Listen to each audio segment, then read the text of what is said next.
Em tempos de crise, esta informação ainda ganha mais relevância. De acordo com os monárquicos, a presidência da República custa mais a cada português do que a Casa Real Espanhola aos habitantes do país vizinho.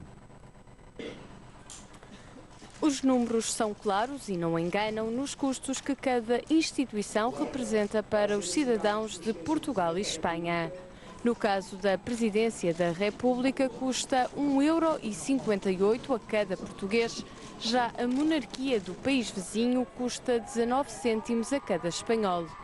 Diferenças significativas que não ficam por aqui. O governo espanhol transfere cerca de 9 milhões de euros por ano para a monarquia. Já no caso português, são quase 16 milhões de euros destinados à presidência. Um montante que serve essencialmente para as despesas com o salário do Presidente da República, os salários dos assessores e funcionários, as visitas de Estado e a manutenção do Palácio de Belém. Se recuarmos a 1910, altura em que a monarquia ainda reinava em Portugal, o orçamento rondava os 500 contos na moeda antiga. Neste momento, a República Portuguesa ultrapassa este valor em quase 70%. Voltamos à conversa em estúdio com os convidados deste CM Jornal. João Távora, dirigente da causa monárquica. Bom, este estudo dá que falar, dá que pensar. É um estudo que dá que pensar, apesar de me parecer que não será este um argumento principal, porque os valores que o regime preserva da democracia e da liberdade podem acontecer em democracia, em monarquia como a República, e os custos poderão não ser o principal argumento.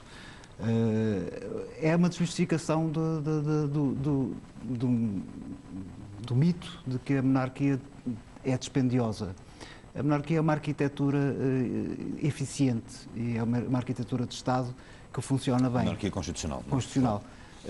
Como diz o professor Jedelino Maltês, num sistema verdadeiramente democrático em que as partes degladiam aguerridamente, de preferência, de forma civilizada, em que as partes, quando se fala de partes, são os partidos que tomam lugar no Parlamento, é importante, e porque esse movimento é de desagregação constante, é extremamente importante um símbolo de unidade no topo da esfera de Estado.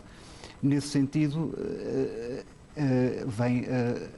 existe a causa monárquica, nesse sentido existe o sentido que tem a monarquia como regime de futuro, como regime que se adapta aos tempos. E na sua opinião, a monarquia e a respectiva família real pode configurar esse cimento, esse denominador comum de uma nação? Sem dúvida nenhuma. Mais a mais, no caso de Portugal, que é o que me interessa, porque eu sou português, e porque eu não tenho a monarquia como um regime certo para todos os países. Quer dizer, não estou a ver os Estados Unidos da América como uma monarquia, apesar da República, do presidencialismo americano ser decalcado da monarquia da Constituição inglesa. Não se aplica a mesma receita para todas as realidades. O que é que Portugal, João, tinha a ganhar atualmente com a instituição da monarquia? Transpor o Portugal... Qual era a mais-valia? Transpor o Portugal atual para a monarquia seria um bocadinho pernicioso para a própria monarquia, porque o sistema em Portugal está de tal forma desagregado, de tal forma as instituições de tal forma, a monarquia necessita que as instituições tenham credibilidade. Uma monarquia funciona quando temos um Parlamento que é credível, quando as partes legitimamente representam as pessoas. É curioso ver que dos 10 países, segundo o índex da liberdade,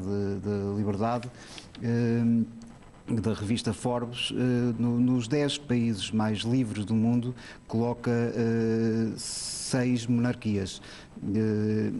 Ou seja, e entre estas monarquias depois não temos nenhuma república clássica. Temos Hong Kong, temos os Estados Unidos da América, temos a Estónia, Agora, um país com 900 anos como Portugal merecia ter umas instituições mais solidificadas, uma credibilidade mais profunda, ou seja, uma legitimidade das instituições mais credível por parte da população, de forma a podermos ter uma chefia de Estado que conferisse essa unidade ao país.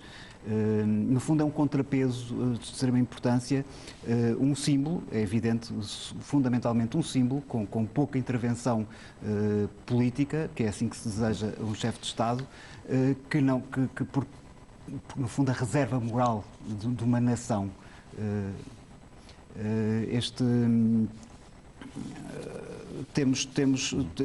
Mas para além da questão dos custos que ilustramos nesta reportagem, há também aqui uma outra questão. Com a monarquia deixaria de ser necessário, obviamente, eleições presidenciais, de 5 em 5 anos, e há também aquele argumento de que o monarca, a médio e longo prazo, para além de adquirir um conhecimento mais profundo dos dossiês, pelo menos em relação aos presidentes da República nos primeiros tempos de mandato, vai ganhando também uma maior complicidade com os restantes atores mundiais. Nesse sentido, este argumento pode ser um argumento importante? É um argumento importante. O principal argumento é que o chefe de Estado não vem da política, não vem da governança, da chamada da luta política. Eu penso que, para mais, o nosso sistema republicano padece de um problema muito complicado, é que é um semipresidencialismo. Eu costumo dizer que nós não temos um presidente, temos um semipresidente, que, no fundo, entre a mera intervenção, mediação das partes, ele necessita que haja uma ilusão por parte das pessoas da sua independência. Ou seja, é um mito benigno de que o Presidente da República é independente, que todos nós sabemos que não é independente. Ora, um Presidente da República, ou qualquer um deles, não tenho nada especialmente contra algum Presidente da República, mas qualquer um deles emerge da luta política, teve que fazer concessões a poderes económicos e políticos variados.